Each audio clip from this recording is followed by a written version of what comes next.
Yeah, good morning. Only two students joined the session. What about others?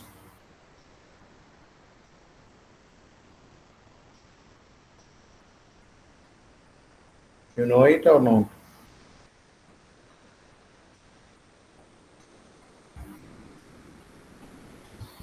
Mr. Pratik, yeah, and Kushan, but okay, two, three members joined. It's fine, no issue. Just we will start our session. So it's already 15 minutes delay. Okay, fine, no issue, Pratik. Right. So we are going to start our eighth unit. That is your last unit, JSF Java Server Phases. And before going to start this one, I think I uploaded assignment questions in your classroom. So make that as a question bank and read it that questions for right. So inform to your personal group, not in the class group. Inform to everyone. I uploaded assignment. You can make it. You can consider it as an assignment, and you can make it as a question bank, and you do prepare well for your next. That is your second mid exam. So just for today's session, we will try to start our eighth unit. That is your JSF Java Server Phases. Right.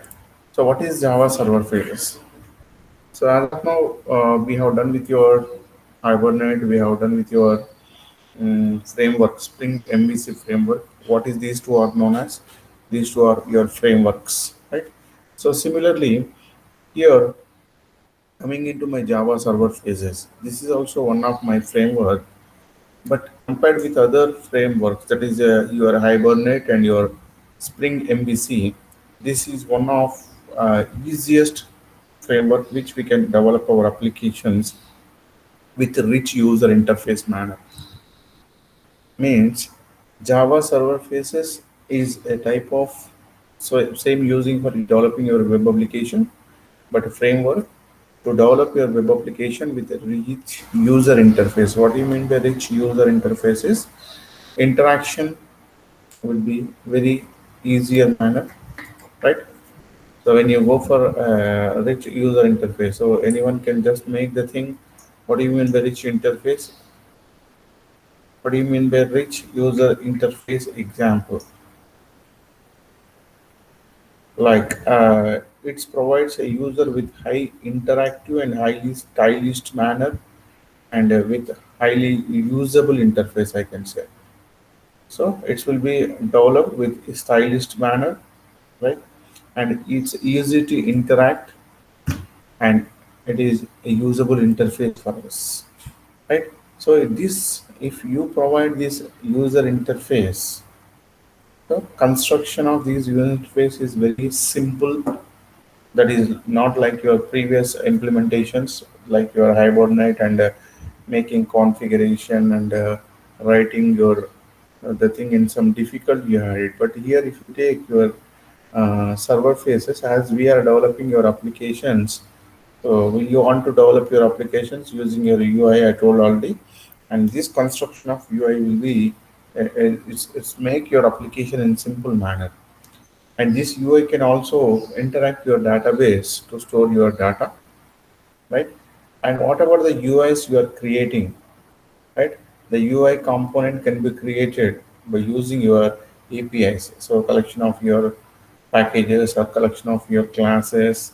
So everything. So UI component can be created by use of application interface. So by use of your API, using your APIs, we are going to develop your application interfaces easily. That is, your UI can be make a simple manner to interact your either it can be database or it can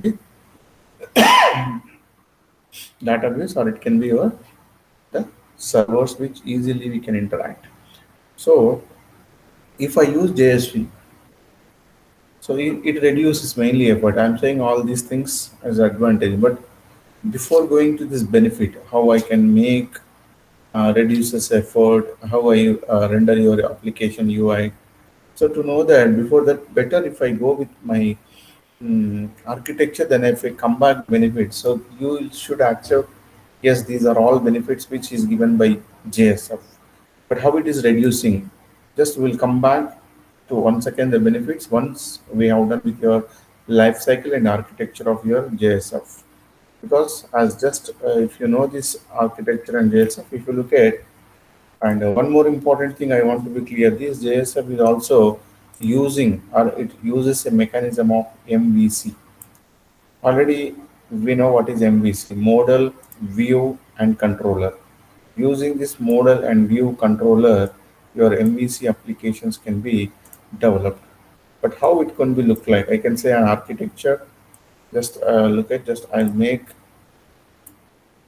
you see, this is your client device and this is your server device, right? These are your servers. Now just look at your server side. So we are going to make your container. Which container we are making? A servlet container. And inside your servlet container, we had two more sub containers. One we call as a Java Server Faces application, and one is Java Server Faces framework.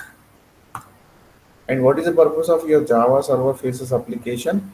It is making your bean, backing your bean means if you want to make your form and event handling, that can be done by your bean. So that is backing can be done. And here this phase application divides your application logic or the objects which we require. And inside the framework, what happens? You are designing your UI state, you are giving state of information, validation, navigation. So I'll just make the life cycle. And these are your user interface definitions. The user interfaces can be JSP or XML or templates and etc. But how your JSP will work over, just if you see this one, then I'll come back here. This is called a request lifecycle diagram of your JSP. How it can be done, right? First, as the request is coming from either your application, from your desktop, or it may be a mobile request is coming, right? And here, first step, or I can say phase number one, this is my phase number one, restore view. So what is a restore view? And it is what type of phase? It's a system level phase. Just you try to make this color change. The red color which shows is application level phases, and the two phases which we are making with a black representation is called as what?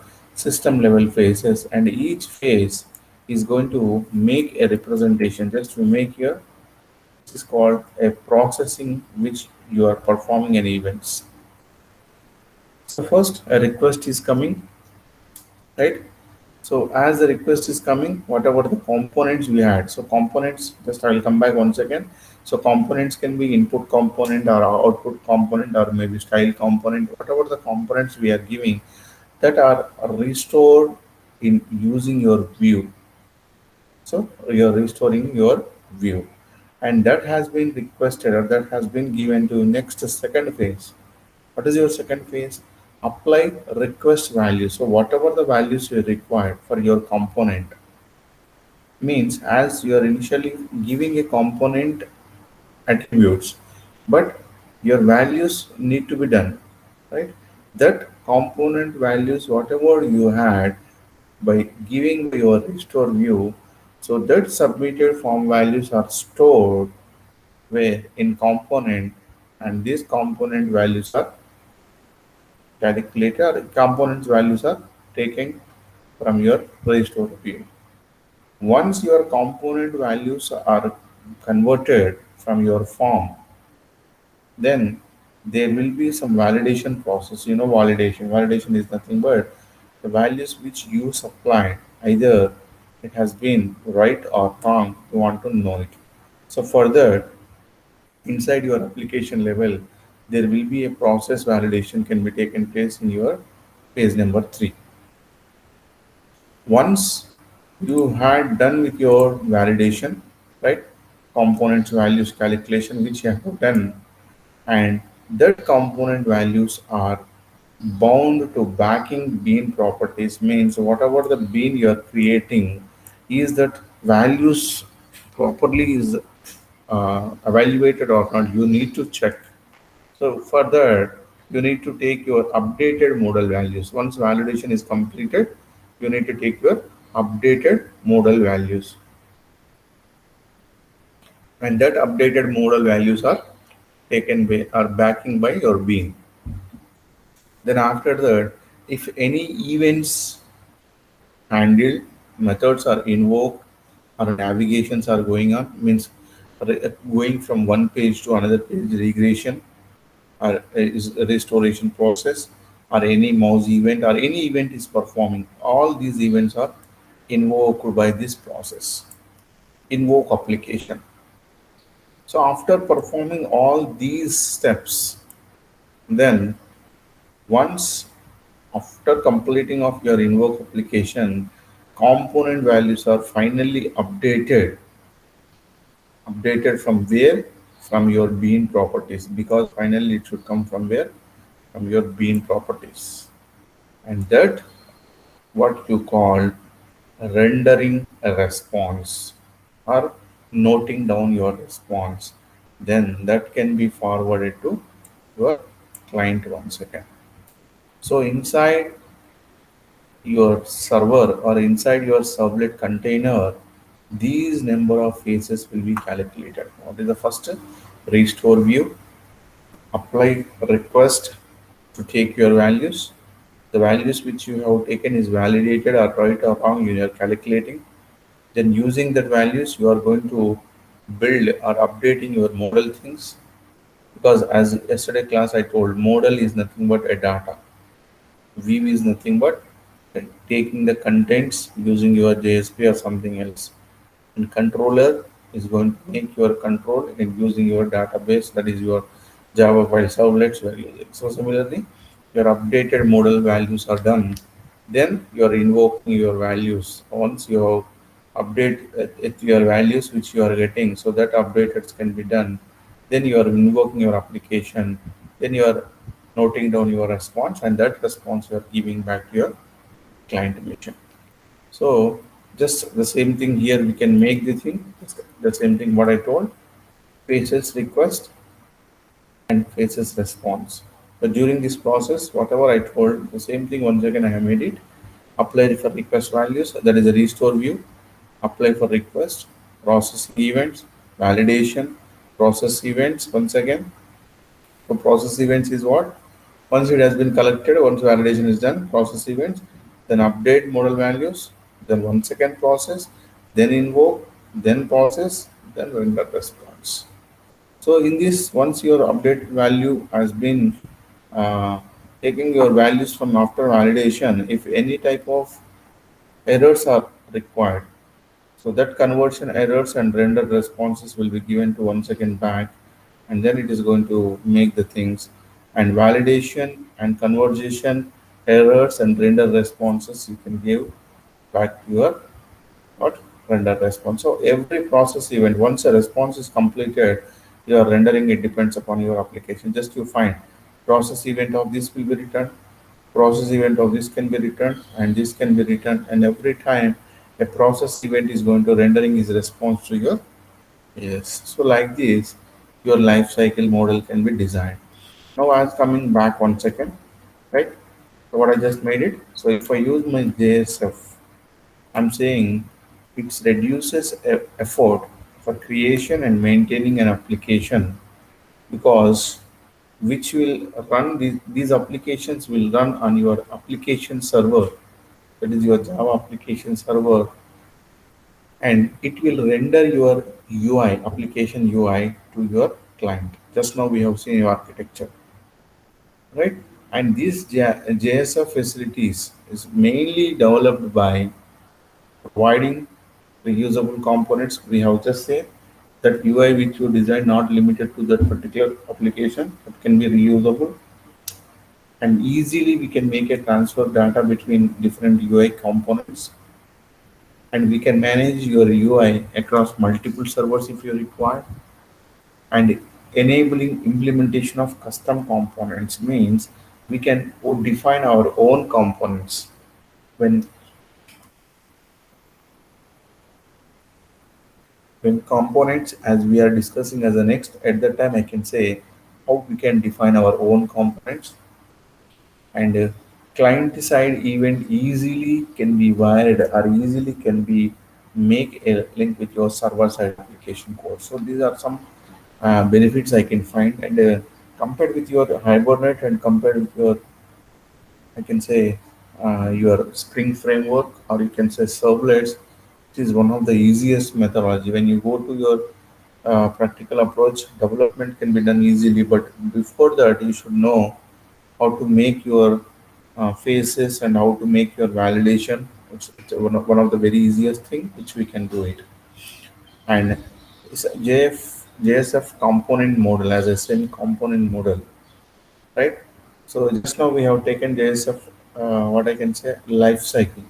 So similarly, if you want to develop your component model, so this component model is actually as a collection of UI components, user interface components we had it, right?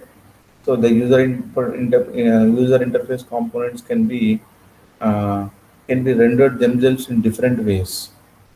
But what are the languages I can use? HTML browser I can take, or I can take XHTML, that is extended hypertext markup language I can use, and sometimes I can use example of wireless and WAP wireless application protocol WAP device, and different ways make your clients to access easiest manner if you develop your web application. And if you take your JSF, you take your JSF as I'm saying, it's a library of your core components, and it is a set of your base UI components. That is nothing but some of the components I told we are going to see input, output, and making your returning of an object. These components will going to make what base extension of UI is going to make, and these UI components are which are making your extension of your existing components in easier manner, and also multiple rendering capabilities. Just now we have done 3 ways we are rendering and capabilities of your JSI. Depends upon your client type. So if client requires or renders only one time, we can render. If you don't require to go only at last time, you at the end of your life cycle phase you want to render, we can do. It means the rendering or request giving to your client finally can be done depends upon the clients. So just now I told you this is your Java server is a view. What I can say is a view of your application. And if you want to make, these are all client devices, we can make your request from here. And first it goes to, as once request is made, what it goes, it makes to server side, as you know. And this server is containing a sublet container, and inside sublet container there will be a faces applications, and there will be a frameworks where we are going to develop your generation for your what we call to make up your UI components and stateful component model. So synchronizing, processing, conversation, handling, navigation, all these phases, it's a level of your what, it's not a system level, it's application level which we are doing. Means inside application all these things will be carried over. So using with the help of some definitions of your UI. Now I just saw life cycle phases. How many phases we had? I just now you see one, two, three, four, five, six, 7 phases we had. 6 phases roughly we can take. So all these 6 phases, if is the first phase, what happens in the restore phase, a restore view?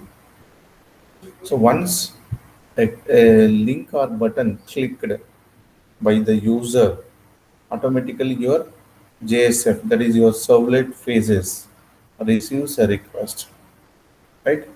So during this phase, what the responsibility of JSF is, it builds a view. You know what is a view? It builds a view. View is nothing but to show as an output, and wiring event handlers and validators to your UI components, and all these things views can be done, and finally it saves the view using your one instance. What is that instance? Faces context instance. Now these faces context instance will now contain about all the information which you required to make a client request, which you requested by the client. all this information can be stored as a container to process your request. That is what I just made it in your phase number one, restore view. Second, after the component tree has been generated or restored, right? All these components, whatever the component tree you had, this is used to restore, or I can say decode or extract the new values from your requested parameters, right? It requested parameters from your requested parameters, new value will be taken. And once a value has been taken, you are going to save that value. So suppose if the conversion fails, conversion is nothing but restoring of the values is failed, then it generates an error message and that has been sent to your phases context. And this message will be displayed during the last phase. What is your last phase? Render response phase. And this clearly mentioned with what is a problem with my second phase number two. Cannot able to take values, or the values cannot be supported. All these things we are having, right? So if any decode method event listener called render response on the current phase, then automatically JSF will move to what? Render response phase. That I already shown you here in this case. So in your apply request values are not going to be done. If response is completed, okay, fine. Otherwise, when you done your third phase process events, render response will be back to your make the thing is response is incomplete or errors has been done. That we have to just make JSF moves to the render response phase. Next phase number three, validation. So during this phase, what happens? Whatever the values you have taken from your component tree, either that component values are uh, taken in a proper way or not, or is there anything goes wrong? So sometime some type of verification based on your attribute rules, you are comparing your values with your local values which you have stored. If suppose if that values are not okay, or if the values are goes invalid, then immediately your server JSF adds an error message to once again your face context and lifecycle advance to once again render face and display the same message how we are doing for your previously. Yeah, so two times just look at here. If this has failed, then we are going to make your render response. So once process validation has been done, here also we are giving directly moving into render phase by making that validation and conversion a render response. It may be any type of error that can be informed to your render response. That is only saying in your phase three, right? Next, phase four. After making validation properly, the data is valid. That is valid. You are going to check.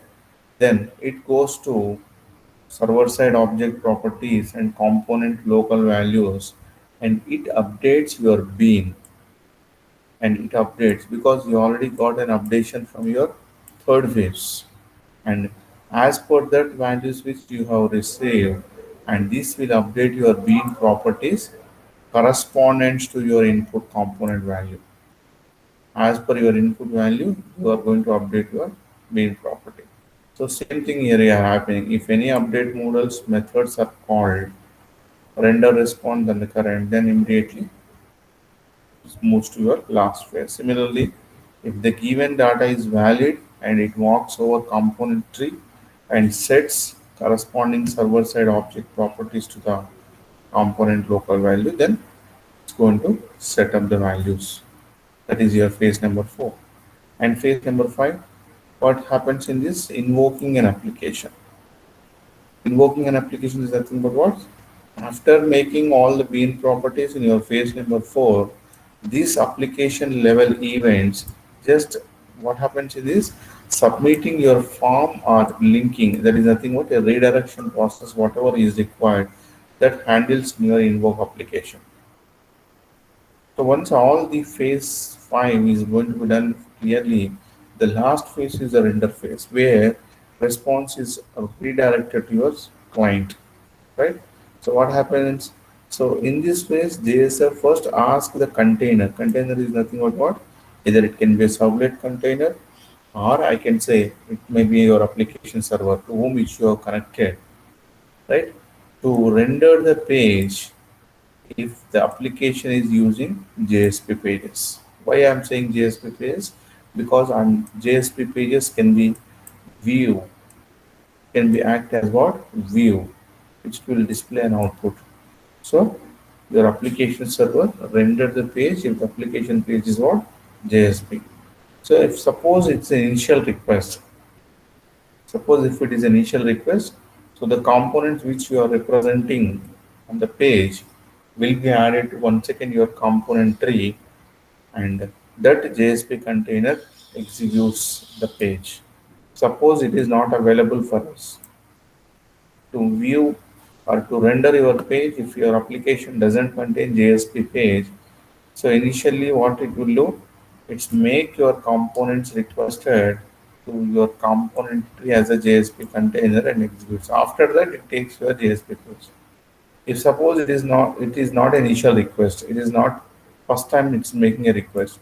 Already your components are built again. We don't require to go again and again. Just simply what we need to do, that render themselves as a JSP container and transfers the tags in the page, or transfer your information in the page with the help of your tags.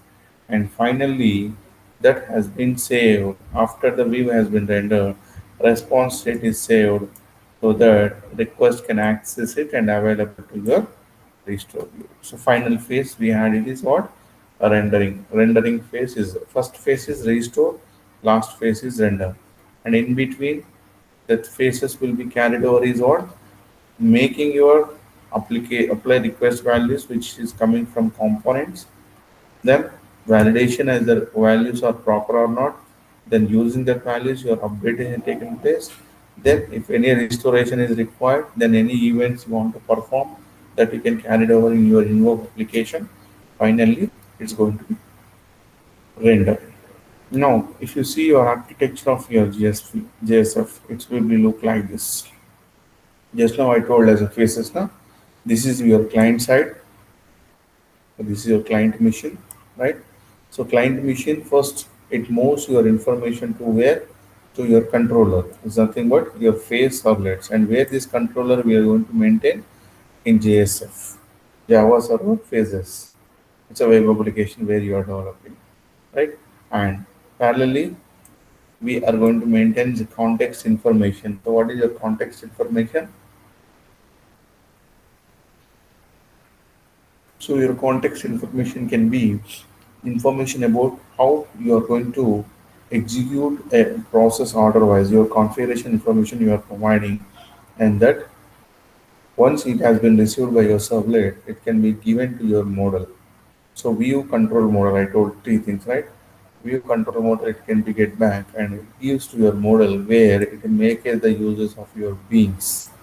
And if it requires to connect your database, it can able to connect with the help of some libraries and tags. So this we are going to see next as a JSF tags database. If you want, you can connect to your database with the help of your tags or library. Your data can be retrieved, and that can be given back to your JSP page as a view, and that can be displayed your at your what side? At your client side. So only it contains what? First, contacting your controller. There is no dispatcher servlets like your Spring MVC. Directly can be contact your controller. Then it manage using your applying values to your managing beans in the form of your model. Then if you require it can be connected to your database. Then once it is done, then you are going to get back to your view to display your answer. So that's why the reason is JSF also will make as your model in the MVC manner. And remember, I have given this as your one of your assignment question. Please be concentrated in this architecture also. So JSF architecture. So what you need to do is you need to draw this diagram and you need to explain how a client is making requests and how it makes move to in the MVC manner, and also you need to represent the life cycle, how this phase 1, phase 2, phase 3, and phase 4, phase 5, what in phase each phase is going to be contained. You need to explain in a brief discussion. It depends upon the size of your, or I can say the carriage or weightage of your marks. If marks it goes only 4 marks, then you need to answer with only architecture. It is efficient. But if you are asking to go with your ASF architecture, then you need to have its prime marks. Then you need to then you need to draw your architecture. Then inside architecture, what are the components we had? You try to explain each and every component there, minimum some 5 to 6 lines, its purpose. Then we need to move to your life cycle.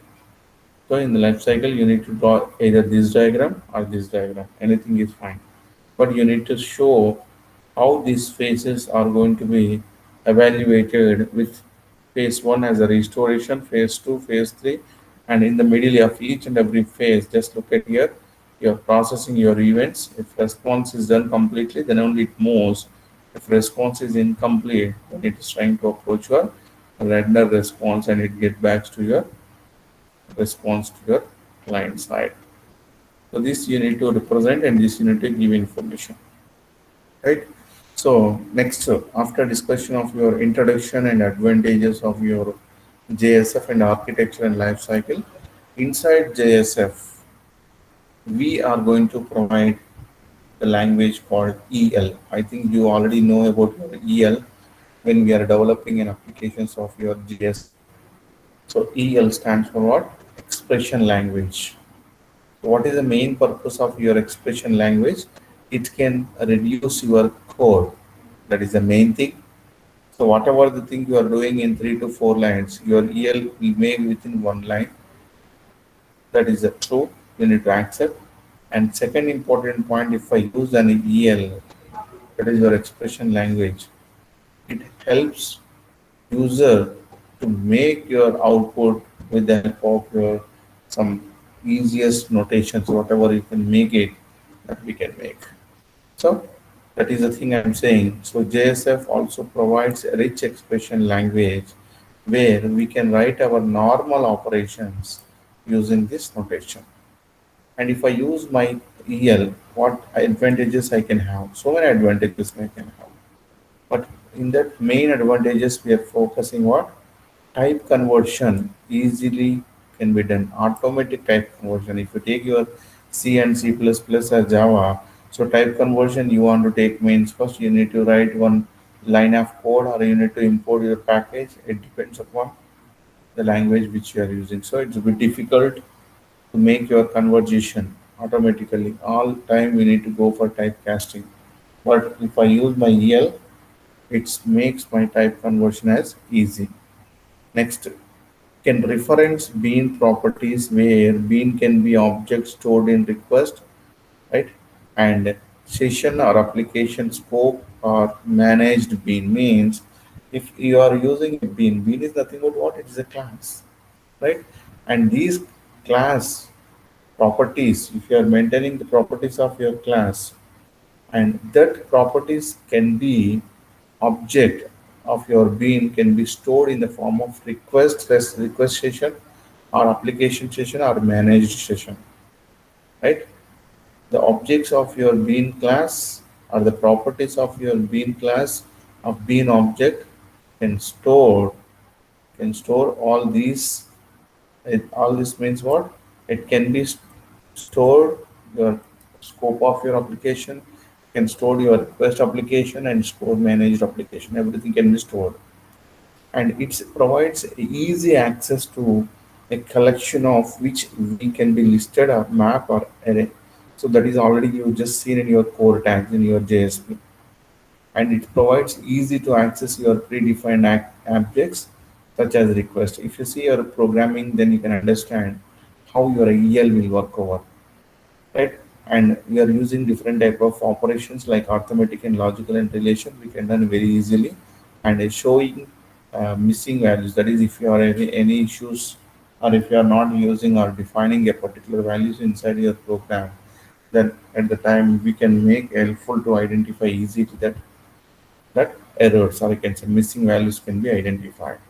So if you see an example, this is your the class which we are using, and inside this class, as you know, these two things are commonly utilities and IO service interfaces, and these are two important things. I told now, bean can be managed and bean can be session application easily we can contain. So that is the purpose where we are using. So this is class name is what?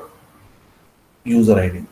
And this user ID is implements your class name called serializable. And what this serializable application is used, or what is the user ID will do mainly is it is going to make it is going to print your date, that is your time, with a function called new time, and giving printing a message called hello world with UID is called 1L. With one EID is called 1L, it can be easily print, and that can be get by using your get method, get create time. And here just you need to remember this important thing. Return statement is very important. So return your what? Time of creation, and return your message which you have created. So two things we are doing. So if I include my EL language, this is your called XHTML, not HTML, my dear students. It is XHTML, extended. It is your extended hypertext markup language. And remember, this is going to take from your JSF from this location. And what is the prefix we are using? H is my prefix where I can use, and just for every component tag, that is only your component tree I told now. For every component we need to mention your prefix as H, which represents it's an extended. And first one is what? Shows your first program as a tutorial, and look at here how your expression language I am placing. And creation time you want to print, here you are using your application. I told user ID dot create time. What is your user ID here? The user ID is the object. The user ID is what? An object of this class. This object I can create in this extended, that is in your what I can say markup language. I can call your object name dot the method name. What is your method name? The create message. So create time and get message is your method name. And remember, whenever called a create time, automatically it get or it calls this method. It calls its method. So whatever you are showing in your return statement, that return statement will be considered as a parameter for your object accessing. So user date dot create then automatically creates a time of your accessing of your user. So similarly here we are returning one more statement. What is that? Return one more statement, message you want to return, and this message will make usage of 1 second my object user dot dot message. Automatically it can return my message. Then you are going to get this value. So creation time is so and so, and your output will be so and so. Like this, we can make an implementation of your JSF basic introduction, and this JSF is uses a different type of components as I told. So what is the components we had under JSF is, if you just look at the basic components of your JSF, there will be so many components. We have taken only two components, input components we have seen, but other than that we had so many UI components of your JSF. Just will make roughly that UI components here we can find, and this is mainly used to make your what? You want to make your library or to make your architecture area using reset. We are going to use different type of your components. Like one component is H input text. Just now we have taken. What is the purpose of H input text in your program? If you see your H input text here, we are using in my program. H head we are using, and H output text we are using, H body we are using, and these are all UI components. Similarly, their input text. Input text is what? It allows user to input a string. Output to display your output, right? Next form, it represents an input statement like this. You can make your different type of UI components used to perform different actions over your events. If you want to create a button, I can create submission purpose. If I want to create a input a string without actual string appear, it's nothing but secrecy I want to maintain. You want to create your text area, multi-line. You want to create that, you can create it. So making your hyperlink to page location from one to another. So to know same way input and hidden time and input file, graphical image, data, like how the tags we are using in your HTML, almost on all tags we can use here with prefix as a H. So these are some UI components you can refer. It depends upon your application where you are developing. At the time you can refer all these or your not I can say all some of the UI components. So using these UI components, every code whatever you are building. So here if you say to take as an example, if I take the just give me a second. So this is your first application where I want to show you as parallel itself Java JSF. Look at here. So libraries means other things which you required and web pages whatever you developed is only one HTML XHTML not HTML. So where this HTML is uses two UI components. What are the two UI components? One is head and one is body and prefix is HIM. This is where the title of or the project title is what? Facelet title, and what the message you need to print here, hello from your facelet. So this is a basic program where our first application where I want to just make the things. So it opens your the thing and it makes message hello from your facelet. So how your component tags were using. Try to get into the point. So like this, we can use of your the UI components in such a way with your expression language, which can minimize your application in different manner. So in the tomorrow session, we can just make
yeah. So in the tomorrow portion, we'll just make your how to use your basic tags which we are using for JSF. Some 3 to 4 tags we had. How we are using your core tags and functional tags and your SQL tags we are using in your JSF. Simple that is in JSP. In JSF also we are using some your tags. Some 4 to 3 tags we added. 4 to 3 tags which we are using and how your facelet has been developed and how your database connectivity we are managing that we'll briefly see in your next session. And tomorrow we are going to complete the things of your JSF. It's any queries in your from your side, you can just post in the chat box. No queries, please do your attendance in the chat box. Ask it. Sir, what about my questions? You I could already answer I them. already given in classroom. I already given a classroom as a question bank. You made it. I made it as an assignment to you. So that is Oh, your question bank. okay, sir. What And about, I have not given name as a question bank. I have given as an assignment. Please yes, go through the I, questions. I got you. Yeah. Okay, what about, can you upload Unit 7 and Unit 8 in the application? Because we don't have it. Sorry, I can't get you. Can you upload Unit 7 and Unit 8 Yeah, in yeah, the yeah, yeah. I'll application? upload. Seven, yeah, 7 and 8 also I uploaded. In that you can find it already in the question bank. No, no, I mean You this want one. material, you want notes, Units. right? Yes, material. Yes, I will share. I will share it. Seven I can do today. 8 tomorrow I can do. Once it completes, tomorrow I can do 8 also. Today I will complete it 7th.